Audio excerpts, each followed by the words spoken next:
Pensiero del giorno venerdì 21 febbraio.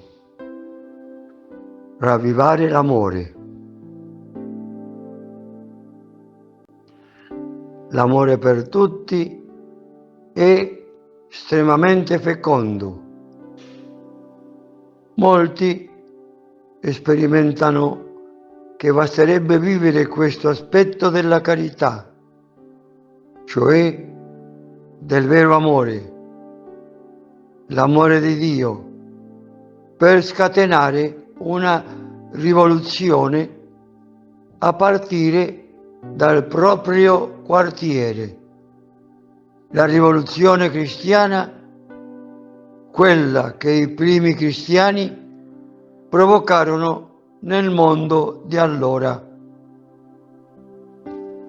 Chiara Lubich, L'arte di amare, Città Nuova Editrice.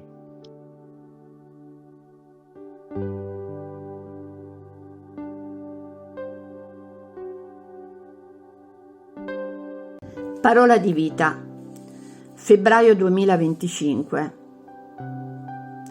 Vagliate ogni cosa, tenete ciò che è buono. Dalla prima lettera dei Tessalonicesi, capitolo 5, versetto 21.